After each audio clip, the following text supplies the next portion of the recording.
There have been a handful of things that illustrate we are kicking off the 2026 CrossFit Games season. Let's talk next.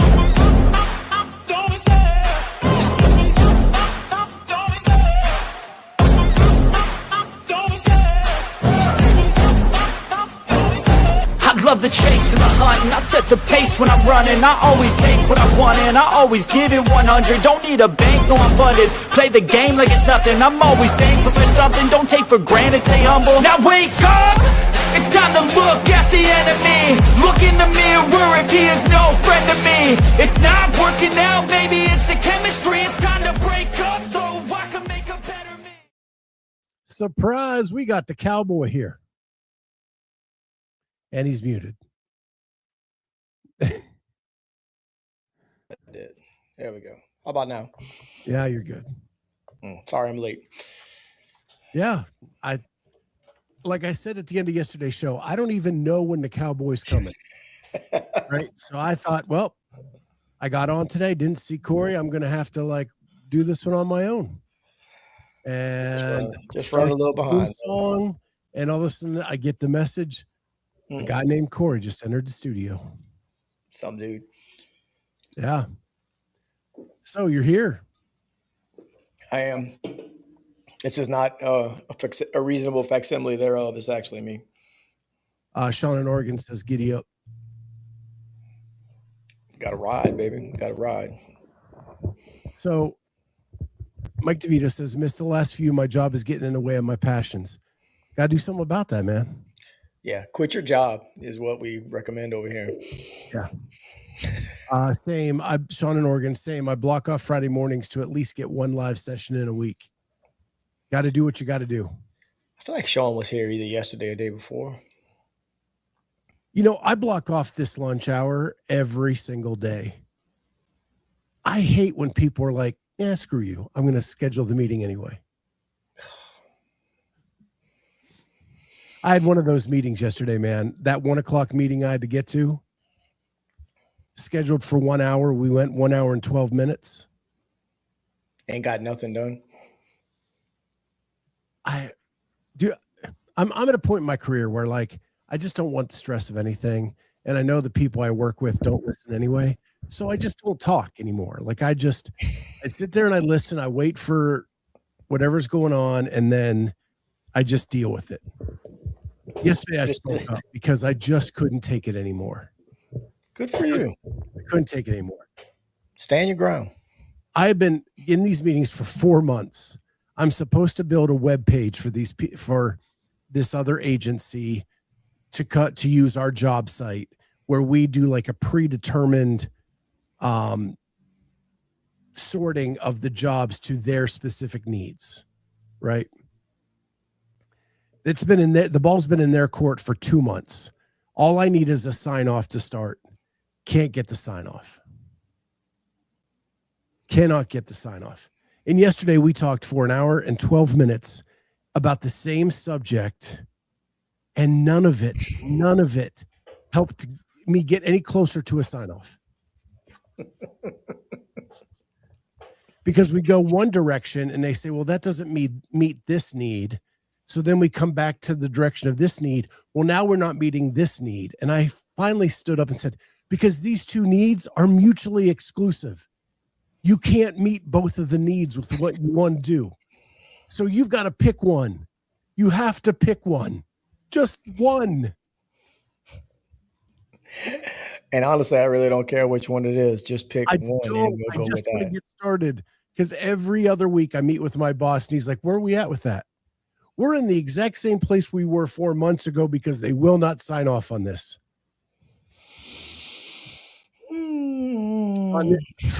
Truly what I've been trying to do for the last couple of years is just collect the check. But I get to this point where Riff Boy comes out of my head and into my mouth and I just start talking. Well, especially as you get older and less prone to want to deal with bullshit. And especially when you've been in your job for a long time, you know what you're doing, you're established, people respect you, all that other stuff. And it becomes a whole lot easier to just let it out and just be like, y'all are a pack of idiots. I don't know if y'all know this or not, but I know how that feels. So most of my career, I had different titles, but essentially I was the fixer. The unit that was in trouble, I got put over to come in and fix it up. And then I would get everybody pissed at me because I actually like set expectations and all of these types of things, right? And then I would get tons of grievances filed against me.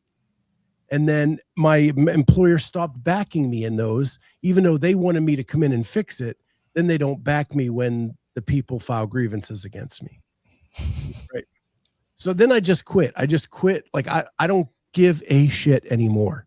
I tell my mom every day, like, that is somebody else's circus and they're monkeys. I don't need to deal with it. I don't care. Correct. And that's where I've gotten to in life. But yesterday I just couldn't take it anymore. I just could not take it. It happens, brother, man. It absolutely happens. You just sit back and you can only take it for so long, like the level of incompetence or stupidity, whatever you want to call it, before you find like, okay, I've had enough. Andrew Sten, that's where I'm at. I'm happy collecting the check. Amen, brother. Amen. Before we dive into the CrossFit game stuff, which we have a lot of today, because the season's kicking off, dude. Like, things are happening for the 2026 season. We have officially flipped the page to the new season. Perfect demonstration. Thank you. It's your official Anna White page flip. Look, I'm here to help.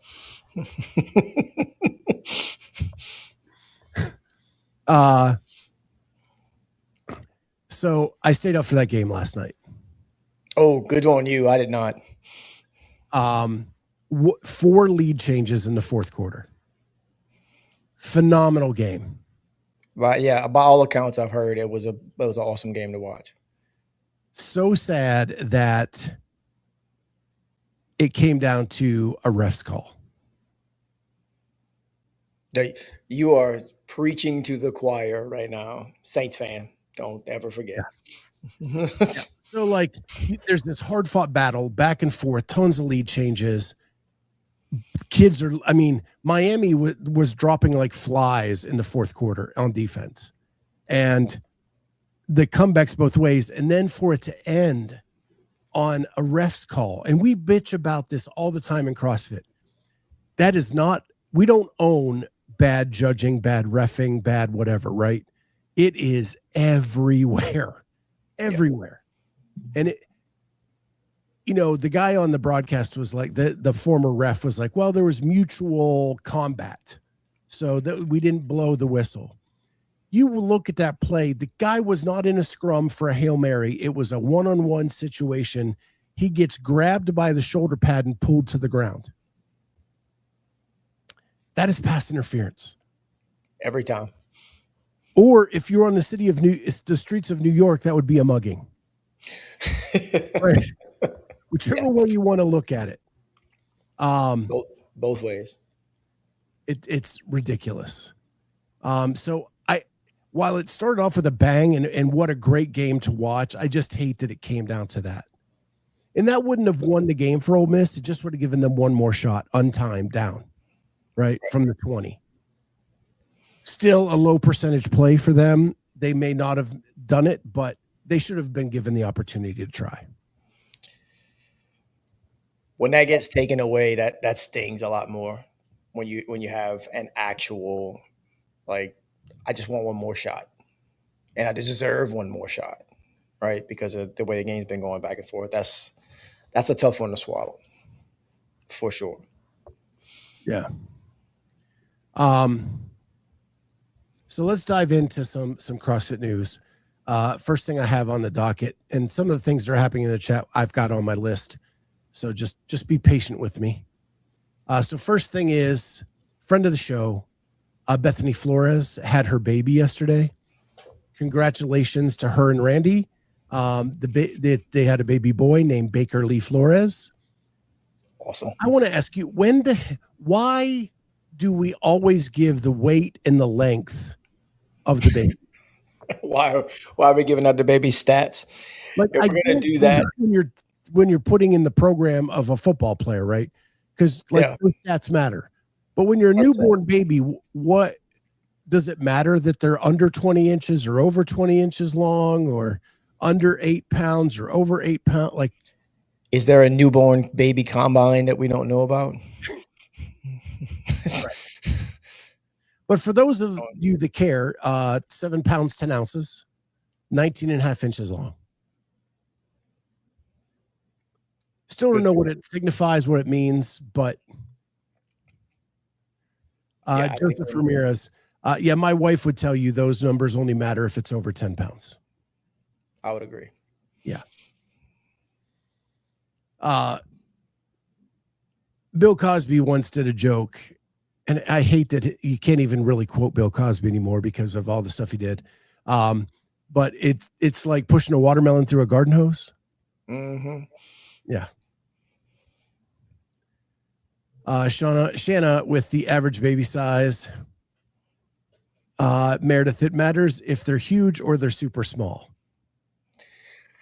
Like if it comes out that they're in the NICU because they were like super premature or whatnot, and you want to talk about it, then absolutely, yes, 100%. Because it's medically relevant at that point. Correct. If we just had a normal, healthy baby boy, then why do we insist on doing that? It's the same. That falls along the same lines of me with well, he's 13 months old. No, he's not. He's a year old. Like I'm 48, fixing to be 49. I what point do you stop counting? Like I could do that math right quick. Like tell me how many months old I am, but nobody does that. Why? Because that would be batshit crazy. Mark Phillips, the percentiles on every pediatric visit is the same. Your kid's 67 percentile height, 80% weight. Okay, he's 5. This stuff changes. Yeah, I got told when my daughter, like she was in like the 98th percentile for height, she's going to be over 6 feet tall. No, she's not. Right. No. She's a nice, healthy 5'8". But, you know. Thanks, Joseph. Meredith, thank you. Yep, medically relevant. Good way to put it. If it's medically relevant, then you need to know. Correct. But if not, it doesn't really matter. Yeah, Joseph, you're 579 months old, not counting leap years.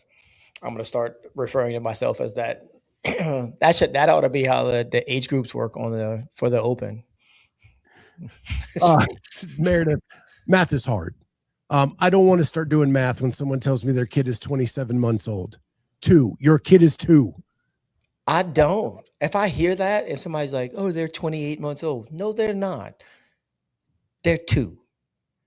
They're 2. Please stop saying that. Goodness. Yeah. It reminds me of Grown Ups and Kevin James, the Kevin James character in Grown Ups, and their kid's like 5 and they say it in months. No. You need to get like a calculator out. Yes. Jesus Christ. He's 65 months old. He's 65 months old. No, he's not. He's 5. Jesus Christ. He can tell you how old he is, especially on that one. If the kid can tell you how old they are, please stop referring to it in months. Yeah. Shanna, head size matters. We would check into that if the head was too small or too large. We base head size numbers also on size and height and weight. So if weight 25, height 25, and head 99, it may be a problem. I understand why the doctor would want to know those numbers. Yeah, like I get all that. Like you probably are checking everything out. But to publicly say, hey, had a baby girl today, 6 pounds, 10 ounces, and 18 inches long. And she's got a watermelon head. It was ginormous. Like we had to, it's phenomenal. I didn't go to med school. I leave that to Shanna to figure out. Correct. That's medically relevant again. Right. For her, not me. No, not at some all. Dude that lives down the street and just hearing about the announcement. Yeah. So here's a shocking report for all you mothers out there who may be watching the show or soon to be mothers, is that if you want to make an announcement like that, everybody on Instagram only cares that your baby is healthy. Yeah. That's it. Oh, unless she's comic book sized and it's like this big and she's in the NICU and there's a problem. Right. If you say had a baby, preemie, 2 pounds, 1 ounce, you're like, damn, prayers going up. Prayers going up. 100%. Right. But nobody's saying, oh yeah, no, the baby was 8 pounds, 6 ounces and 22 inches long or whatnot. Oh, prayers going up. Because you're going to have to feed him at some point, and that sounds like he's going to be hungry. That's insane. Moving right along. Yeah. Meredith, that being said, all 4 of my kids have 95th percentile heads. You should get that crocheted onto a doily to hang on the wall. We small. 4 of them. 4 separate ones. Oh, having said that, congratulations to the Floreses on the arrival of their new baby. Yeah. All right. Next thing up, this one's a simple one, so we'll go this one next. Mayhem sent out their invites. Yep. For the Mayhem Classic. And it is so small. I love when people use small font on Instagram. It's the best thing ever. So here are the women invitees to the Mayhem Classic. Laura Horvat, Danielle Brandon, Ariel Lowen, Tia Claire Toomey Orr, Alex Kazan, Gabriella Magawa, Emma Lawson, Alexis Raptis, Maddie Sturt, Emily Rolfe, Lucy Campbell, Olivia Kerstetter, Emma Tall, Danny Spiegel, and Amy Kringle. These names may look familiar because if you watch the Mayhem podcast, they use the Rogue leaderboard. So it should look like the lineup of Rogue. Now, one, do we know if Laura's doing the CrossFit Games season? We don't. So they can decline these. They said this is round 1 of the release. You also have Tia Claire Toomey Orr, who is pregnant. She's probably going to decline this. I would assume. But everybody else, like, you could see that if they're doing the game season. So it'll be like the first indication. On the men's side, you have Jeffrey Adler, Ricky Garrard, Justin Medeiros, Roman Krenikoff, Jason Hopper, Jay Crouch, Patrick Vellner, Dallin Pepper, James Sprague, Yona Koski, Austin Hatfield, BKG, Sam Quant, Chandler Smith, Colton Mertens. Again, Chandler Smith, I don't think is doing the CrossFit Games season. Samuel Quant is coming back from a severe Achilles tear. Probably not going to be available for this one. But again, it's round 1. Wherever they get to the declines, they'll add to a list of second round invitees. Patty V may or may not be. When is the classic? It is the first semifinal. It's like the very first weekend in May, or not April. Very first weekend in April. So depending on Vellner's recovery status, he may or may not jump in as well. Right. And if you, oh shoot, something there. There you go. Let's get back. This is round 1 of the invites. It is sent and must be accepted by Saturday 1/10 at 12 p.m. I'm laughing at Hiller's comment. So it's mid-April. April 17th. Thank you, Jenny. April 17th through 19th. It's a great day to have it. Just throwing that out there. Because April 17th is the Cowboys' birthday. Correct. Celebrate my birthday by going to the Mayhem Classic and competing. So a lot of the talk in the chat has been that now these invites have gone out to these athletes and we haven't even had the open yet. Correct. Is it too early for this? Yes. Bottom line, dude, you can't even sign up for the open yet. Right. Much less has it started. You can't even sign up until what, next week? Yeah. So it's like 5 days. I think it's like next Wednesday, if I'm not mistaken. Bring up, or here, I'll get it. I actually have that one.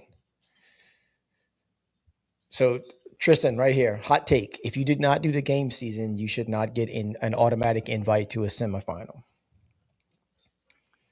I mean that we hammered that hard last season.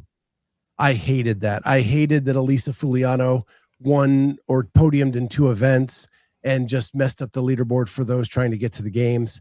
I think there should be a clear separation of game season and other events. Big time. If all your other invites are out, people who are actually trying to get to the games, and you literally can't get anybody else to go, then that might be one thing. That's a highly unlikely scenario, FYI, because the list of people trying to make the games is very, very, very long at the elite level, right? Or the semi-elite level, whatever you want to call it. But the people that are going to be affecting that kind of stuff by being there, who are not actually participating in the game season, it's mind-boggling, right? So no, I 100%, Tristan, absolutely. If you didn't do the game season, why are you even going?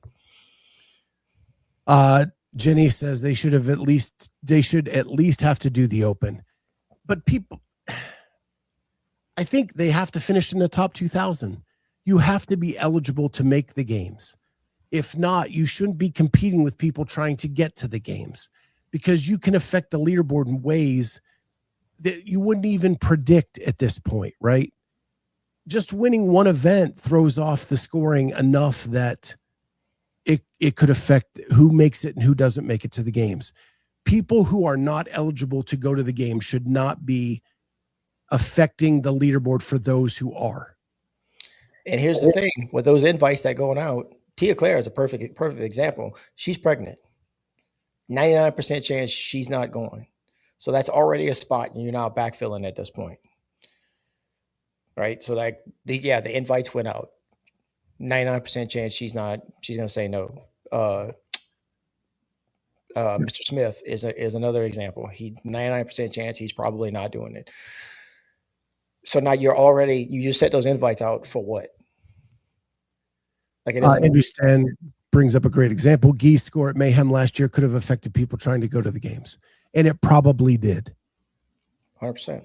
I mean, this is a project maybe we can put Holly on, where you pull like Gee's score and see if it changes who got the invite. Yeah, it's just math. It's just math. I'm willing to bet Holly can probably do that if she hasn't already.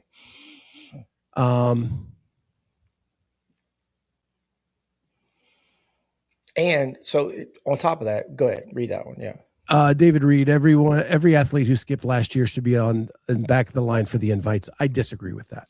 I disagree with that. I will say this though. Can we wait to send them out until after we see who's actually signed up for the open come next week? Yeah. The reason I disagree is Emma Lawson says she hurt her back. Yeah. Right. But we don't know that that's a fact. So now it's left to your discretion to determine, did they tell us the truth on the why or not? And that gets kind of into this gray area of who didn't do the season because of injury, who didn't do the season because they were protesting something. We don't know that for a fact. There's people like Gabby who were legitimately rehabbing. Like, well, that's you can do about that. I didn't use that as an example because we all saw the injury. We know what she went through. Right. Emma Lawson, we don't know that for a fact. She just said, hey, I'm sitting out the game season and focusing on WFP because my back is hurt. Correct. And I'm not calling her a liar. I'm just saying we didn't see the back injury. You can't see the back injury, right?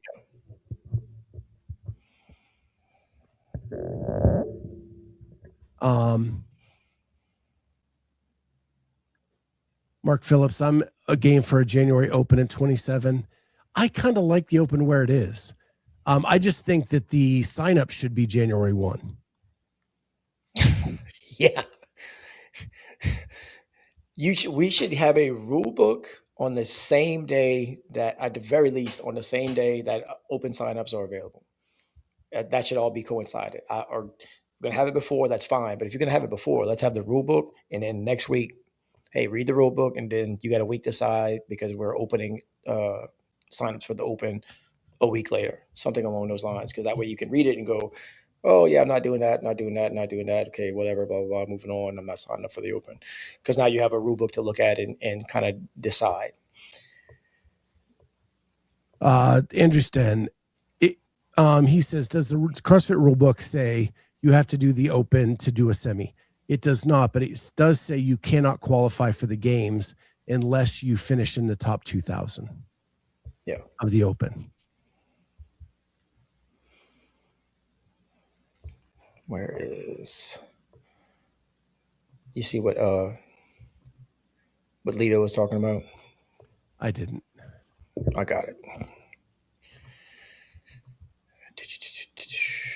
I had it.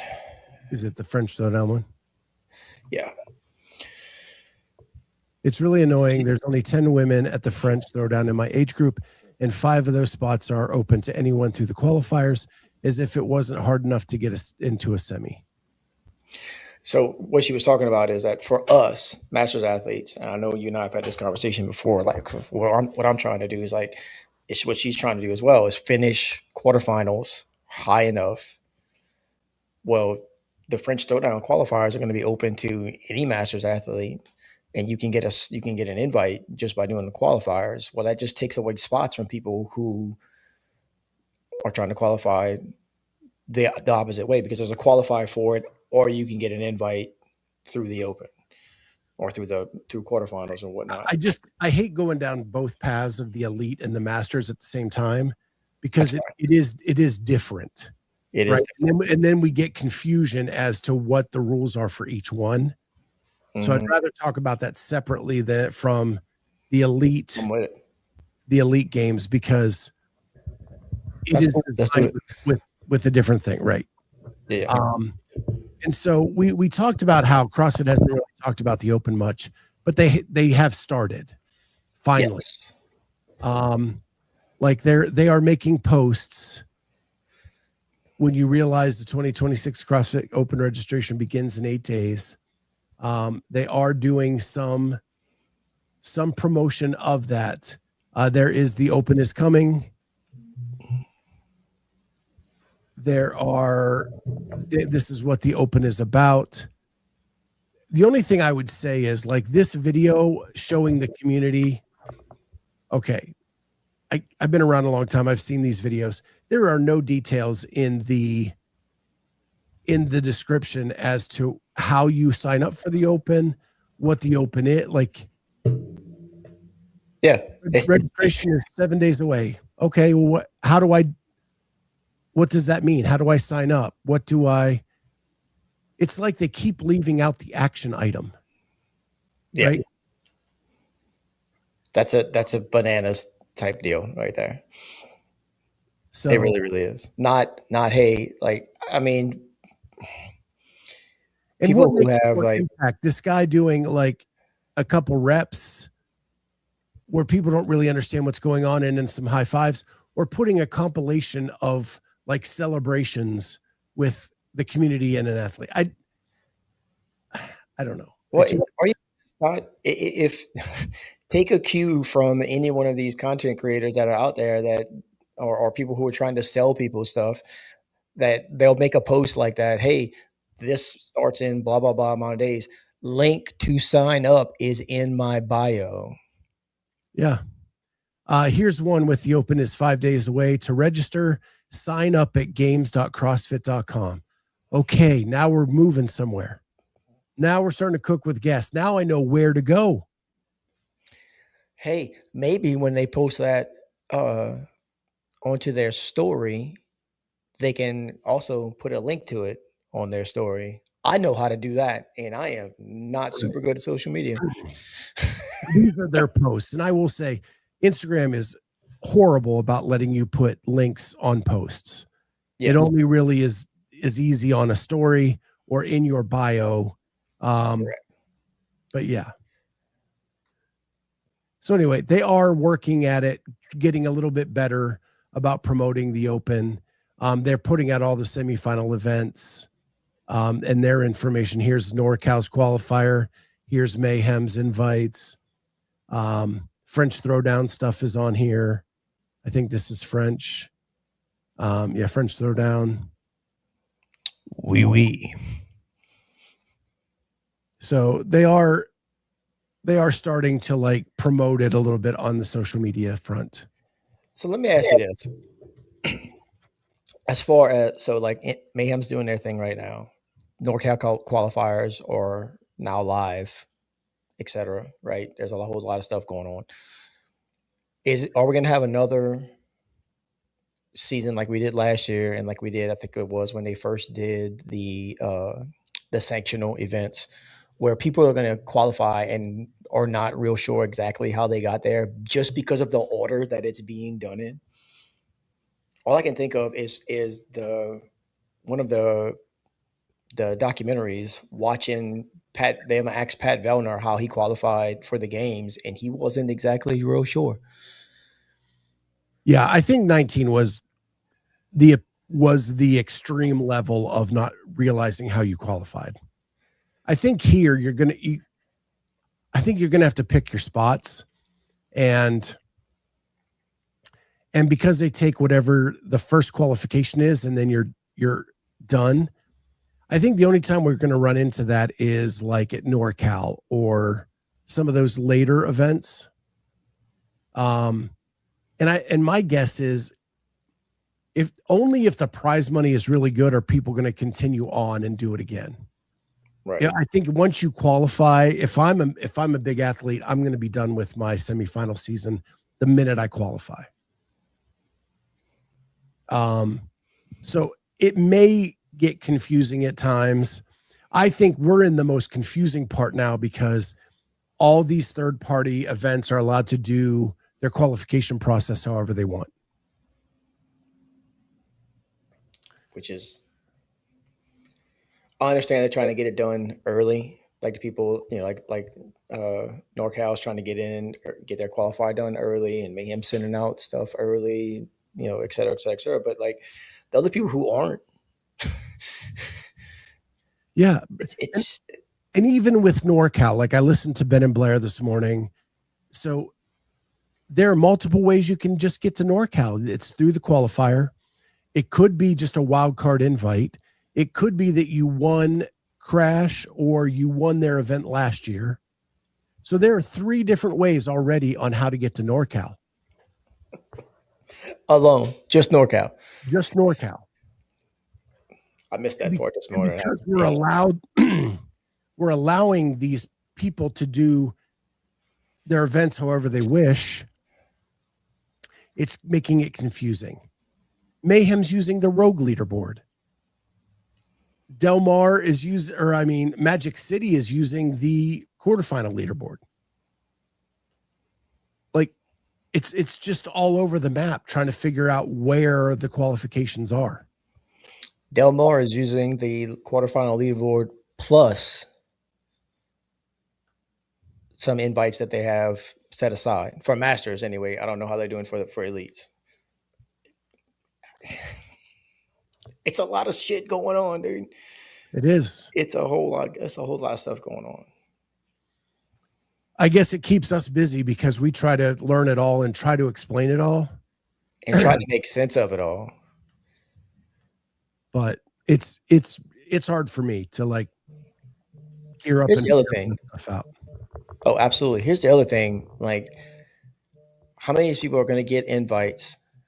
So the NorCal qualifiers right now, right? So people who are going to do multiple qualifiers are going to get an invite, possibly qualify, and then are you going to be de-invited then? If you qualify before you have a chance to qualify at the one you were going to? Is that making sense? No. Colton, perfect example. Colton's going to do as many of these things as he can, right? That's what he did last year. He's here, he's there, he's everywhere, he's making money, he enjoys competing.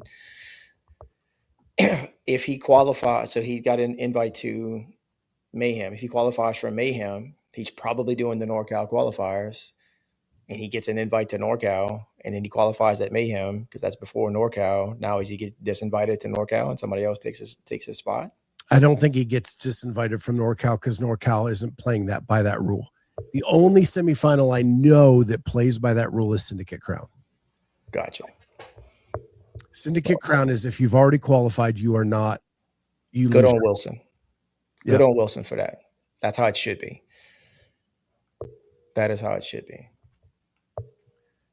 So CrossFit says we need to whiteboard this out. Yeah. I got to understand it better before I start whiteboarding. Put pins and got Red tape, red yarn, and yeah.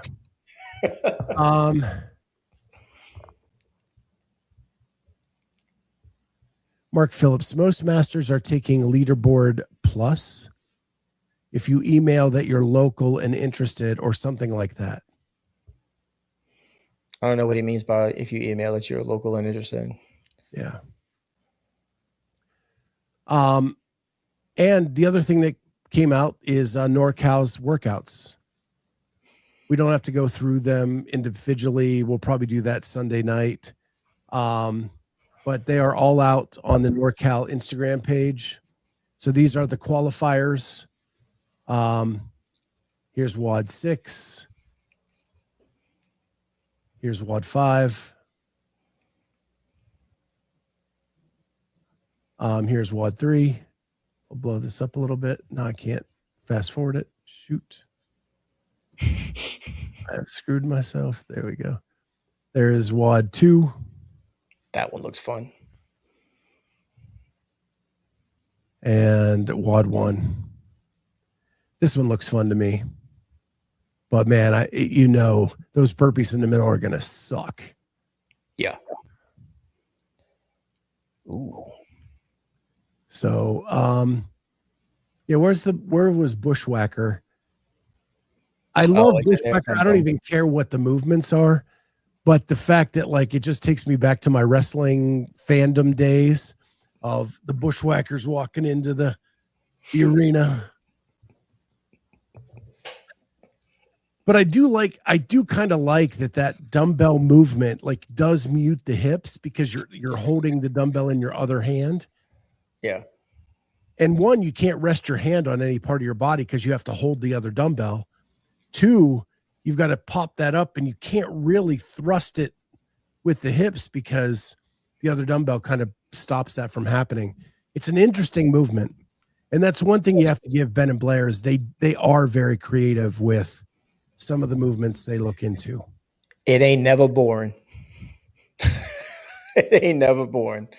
I don't think any of the stuff they've done that I've seen anyway is you look at it and go, oh, that's just gonna be miserable, boring type shit. Like, no, not at all.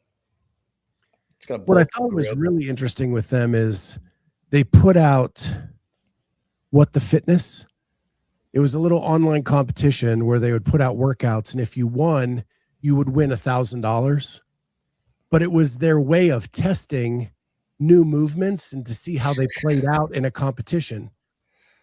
Clever. And it's WTF, but they call it What the Fitness. And I didn't even know this, and she's one of my co-hosts. Carolyn Prevo won one of those. That's unsurprising. Emily Rolfe won one. And so it's crazy. It's a crazy cool idea and way to test out events and to leak out clues for people who may be doing NorCal who want to say, oh, now I have something to look at. What crazy thing could be coming? Yeah. That's actually very, very clever of them to be able to get a way to get high-level athletes to test out their stuff without telling them that they're actually testing out their stuff. Yeah. That's slick. Tristan, man, he's on fire today. Someone must have put some steroids in his Wheaties. I have a question from a coaching perspective because the Bushwhacker forces a muted hip. Isn't that not really what most CrossFit movements go for? Core to extremity and all? Just a thought. It's almost an isometric, like not isometric, but like an isolation type deal because you can't really. Okay, but you've taken your L1, right? Oh, yeah. Are there any restrictions to the movement? Oh, no, not at all. I think what he's saying is that, so, and it's, again, this is not a class. This is a competition.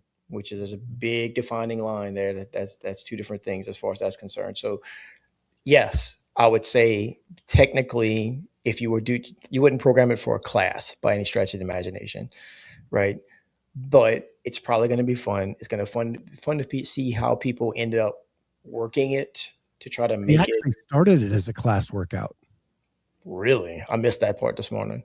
Yeah. Jesus Christ. Well, yeah, because you got to test it some sort of way. Aren't we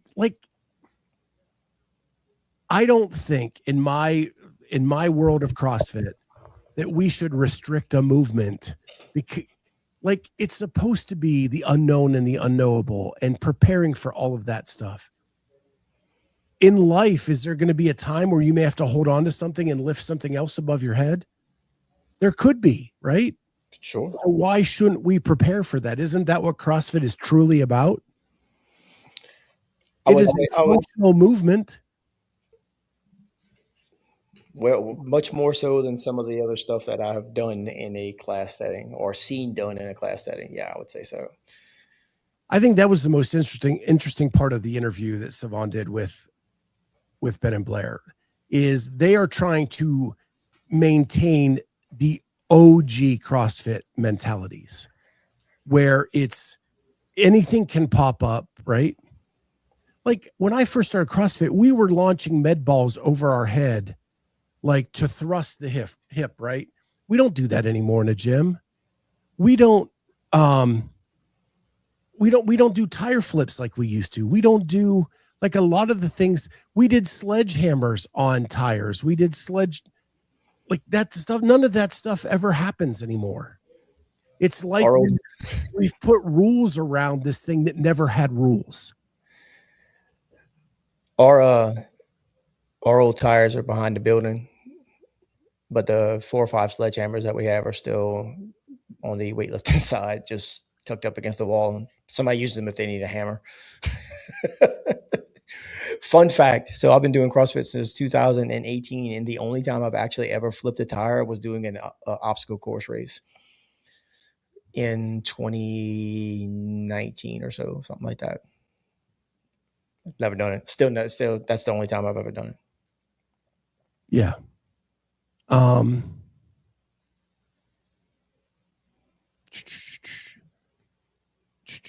So yeah, I don't have a problem with it. I think there were a lot of movements that I really enjoyed early on in my CrossFit world that we don't see anymore. And a lot of that was probably because we were such a small gym and we didn't have a lot of equipment that you had to kind of make shit up to work different things, right? Yeah. So yeah. Evolution. Right? It's evolution. Yeah. And I like that if you're signing up for NorCal, you know what you're getting into. Like they are not hiding who they are. No. If you're signing up for NorCal, you do not have any illusions about what's going on. It would take you 5 minutes on YouTube or Instagram to go back and search their history and be like, oh, okay, we're doing that. Cool. Got it. And then you decide whether or not you want to or not. It's not that easy. Or it's not that hard, excuse me. Jody, yeah, we used to lift stones and do a lot more strongman when I first joined in 2012. Same. We have stones at our place too that nobody ever uses. Well, I take that back. Some of the guys that do tactical game stuff, the tactical games training, use them from time to time, putting them over the yoke that we have. Tire flips were big in 2013 to 2015-ish, but yeah, I don't see them much anymore, but they still pop up in programming. Yeah, I've never done one in a class setting. At Polaris, we had a pig. We had one of the games pigs, and it laid on its side, and that's where people sat to rest after a workout. That's what everybody's reverse hyper was for the longest time. We had a reverse hyper that was, it was straight up a table. Yep. So everybody put their drinks to grab. Jody says for Cory to pick one up and start a trend. They get used, just not maybe once a month or once every other month. I'm not doing tactical stuff. I don't need to pick them up. Sean says, what do you guys think of Sevan's new CrossFit YouTube channel? I think it's a smart move on his part. I think he has 2 different shows that he was trying to cram into one. And he's probably right. The algorithm was flipping out on where to point viewers to. So I think splitting it off is smart. But it's going to be like, the thing that sucks for him is the new CrossFit channel has to go through all of the redos to get monetized, to do all that kind of stuff. So it's a big step back for him to do all that. But they've already met the subscriber quotient for monetization. They just have to get the watch hours in. And I have noticed too that it's a tamer discussion group. Oh yeah, on the CrossFit channel, and they're going to leave like the big feelings for the other show or for the other channel. Well, because the other shows, when it's all on one, it was if we'd have, like yesterday when we had Rich on, if you have Rich on, we'd have Rich on for an hour and a half, whatever the case may be. Then they would get off and there would be a little bit of transition time, and then it's unhinged rant time. Like everybody knew that. That's not a secret, right? So now he can just do his unhinged rants on the original channel, talk to whoever he wants to talk to, whatever the case it is, whether he's doing his political stuff or he's talking to a fighter or whoever. It really doesn't matter at that point. That can all be over there. And then it was smart, like having Jenny put her first show on there, because that's straight up CrossFit. No other question about it. No, nothing. And then like, who do you have on? Nicole Christensen, and then Rich, and then like that's all straight up CrossFit. So like curating it from the get-go with, you know, the biggest names, as it were, and just straight up CrossFit content is it's a lot. Well, and I think you're going to see his engagement is going to go way up. Yeah. Right. On both channels, because people will be tuning in just for that subject type stuff. Right. Correct. And so they'll be ready to discuss that. So the engagement with it will go way up. Yeah. So I think it was a smart move. And I mean, come on, Souza's a pretty smart guy. Like he knows what Matt Souza is extremely intelligent, does not get the credit that he deserves, I believe. So yeah, it was the right move. So back on the equipment, Mike DeVito, sometimes I'll drop into a gym and see this really cool piece of equipment I wish I had, like a pig or a traverse bar, then get gutted when when you learn they use it for their coats. That's a fact. So when I was at Players, right, Christy got a lot of stuff that from being a games athlete, right, from sponsors, from being at the games, from whatever, right. We had a shipping container outside of the gym that housed all this like weird odd object stuff, because it only gets used like in games training. Yeah. So it really sits in that shipping. It would sit in that shipping container for like 8-9 months of the year. And then the 3 months leading up to the games, oh, let's crack this baby open. Let's pull out all the weird shit. Right. Let's see what's in here.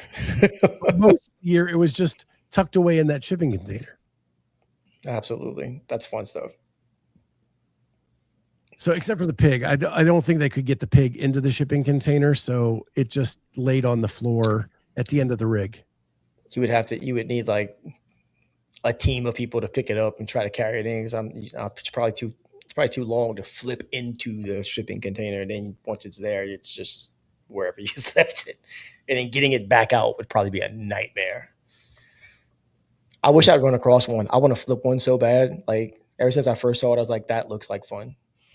Yeah. It's a lot harder than like a tire is. Oh, I bet. Because it's the length, like it's getting, and especially like, I'm not dogging on you, dude, but like I'm 5'11", you're not. And 5'6", and then get down under it to this, so you can get the leverage to push it up. It is really hard. And this was a woman's pig, and I was struggling. Oh, I bet. the lever of it is really hard to figure out. Because a tire, I could do a heavy tire, but I'm only lifting it to my waist, and then I can flip it and like flip my hands over and push. With the pig, it's hard to get it. You have to get it up higher before you can get under it to then, right. Yeah. Drag out the alpaca. I don't know. I don't think she had an alpaca. That would have been cool. After our time. Yeah. Yeah. My best friend and I would do sled stuff like every Saturday, like drags, pulls, pushes. I used to do a lot. We used to do a lot more because it was actually programmed yoke carries. Me and Bernard did when I was still following comp trains, like extra programming. That's fun, dude. I like that. Just heavy weight up on the shoulder, get it going. Yeah, Jenny, Souza is the man. He knows his shit. He knows what he's doing. He's highly intelligent, and he comes at stuff from a very common sense perspective. And he's very, very articulate at explaining it. Like, and that's a rare combination of things. You know what I admire most about Souza is like he never has to raise his voice for you to want to hear what he has to say. Yeah. You know, like that's a special kind of smart that when people understand that, and you don't have to talk loud for people to hear you. You just start talking, and all of a sudden everybody, it's the old E.F. Hutton commercial, right? Souza starts talking and everybody shuts up because they want to hear what he has to say. It even happened with Rich yesterday on the show. Like Rich would go to say something, Souza would go to say something, and Rich said, no, Matt. Yeah, no, I'm gonna let you. Right. It just shows so much respect for what he has to say. And some of his ideas about the future of CrossFit, I wish he had the money. I just wish he had the money. If somebody bought it, if I had the money to buy it tomorrow, if I won the Powerball over the weekend, got a check in Tuesday, got it in my financial advisor's hands, and we could buy CrossFit by Friday, I would be ringing Souza's phone. Straight up. No question about it. No looking around. They don't even find anybody else. He should be running the entire thing because his ideas make sense. Well, one thing that I found fascinating, and this is kind of combining other stuff we talked about with Souza, and that is he had AI create a CrossFit HQ, and in that was an outdoor stadium for it to hold the games at.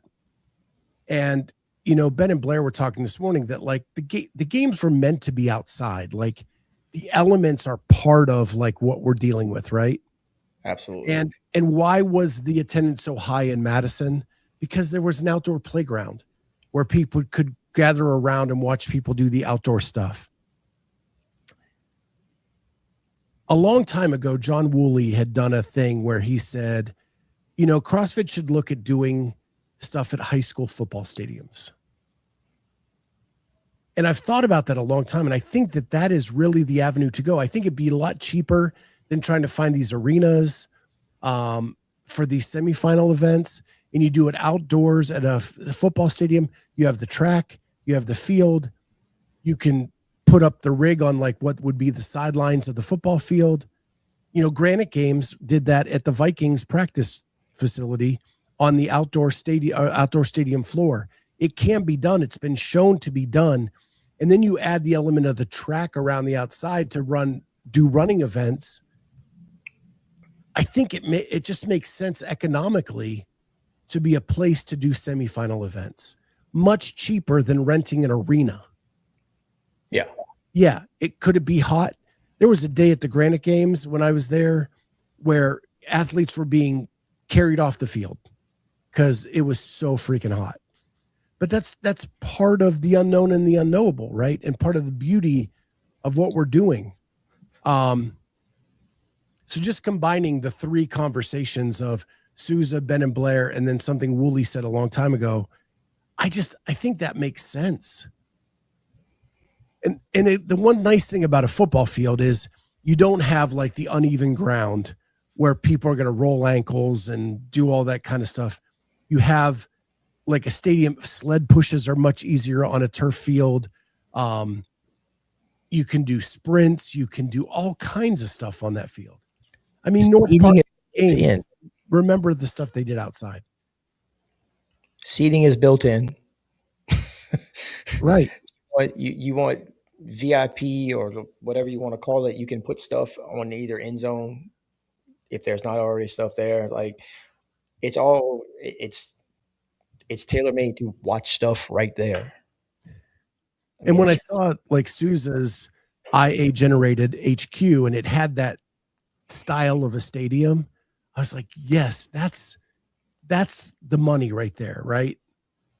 And then you're not paying like an SAP center or for like in Wilson's case, like this big arena in Knoxville every year. Well, and then it eliminates where are the games going? They're going to be at HQ. Same place they always are. Yeah. Every single year. So like that takes an element out of it. Oh, okay. Well, this place is in, wherever they end up building. So you know what the weather's going to be like every year, more or less. Freak events, notwithstanding, it's going to be in the same place. There's a stadium there. There's all the equipment is there, right? Road comes in and maybe does maintenance on stuff, change out plates, brings new barbells in if they need new barbells, stuff like that. But other than that, the rig is there. It's set up. The events are going to change. If it's going to be different, but as far as the games are concerned, everything you need is already right here. I mean, yeah. And you get to use it all for your media, for filming, for all that kind of stuff, to put out content. It's just, yeah. Let's hit the lotto this weekend. Give Souza the money to buy CrossFit and move forward. I'd be more than happy to. All right, dude. We're hitting the hour mark. If I don't have a meeting, man, we go long every day. You know that. It's not hard to do. But what we know officially is the CrossFit game season is kicked off. 2026 CrossFit game season is here. It is upon us. Next week, you can sign up for the Open. I encourage everybody to go do that. It's the one time you get to support this thing that we do, this thing that we love. It's $20. I know that people put in super chats sometimes and things like that. This is a way to like throw some money at this thing that we love and this thing that we do and to support a great, great institution that has saved so many lives. Be a part of your box. Be a part of your box. Be a part of your community at your box, your community that's worldwide, right? If you see a CrossFitter in the wild, you're at the airport. One of the first things I'm doing is looking at people's shirts and looking at people's shoes. And if I see somebody running around with a pair of Metcons or a pair of freaking, whatever kind of, or especially like the specialty, like the ones I wear, the strike movements and whatnot, that's a CrossFitter. I could probably go up and start talking to that person about whatever. Jason Bourne is doing 26.3 in Miami at Wadapalooza. That is really cool. That's outstanding. But be a part of your community. It's $20. You're going to spend that on God only knows what, some ridiculous thing to begin with. So be a part of it. Test your fitness. Test yourself. How hard is that? It should be very. Yeah. And once you sign up for the Open, make sure you go to thirdzy.com/Jazzy to get some good recovery. Thirdzy to help you sleep at night, recover, get those muscles all rested up for each week of the Open. Because you want to go in rested and ready to go each and every week. And hopefully you hit that top 25% and you get to go on and fight in quarterfinals, which is an awesome goal for so many people. I'm glad it's back. I'm not glad I have to do it, but I am glad it's back. Sean in Oregon says, I do that too, Cory. I give them the, hey, what's up nod. Every time. Every time. With that, thank you everybody for being here. It's been awesome. It's been an awesome week. I got Bears playoff this weekend. My insides are jumping out of my skin because I don't get to go and watch these things very often. So tomorrow night, I will be a basket case as the Bears take on the arch rival Green Bay Packers. Dude, Common did a hype video for the Bears. Oh, I didn't realize he was from Chicago. That's great. He's on the sidelines occasionally, but I don't even know if he's from there. But the coach has been doing this good, better, best thing after every game. And he did this whole narration of good when you turn 5 into 11, meaning the wins they had last year to this year. And then he goes through a list of things, and then better, and he lists the next things, and then best, like the best is yet to come. Bears and earn the playoffs. Let's go. And I am ready to jump through my skin. So, well, I don't have a skin. I don't have any skin in the game because obviously the Saints did not make it. But being a South Tyson Bajent is a CrossFitter and on the Bears, I hope the Bears win. Mike DeVito, great. Always great content. Glad I made this one. Yeah, thanks, Mike. Thanks for being here. That being said, go Birds. And Napoleon, go Pack, go. I give you airtime as well, even though you're going to lose Saturday night. All right. With that being said, have a great weekend, everybody. We will see you next time on Lunch with the Clydesdale.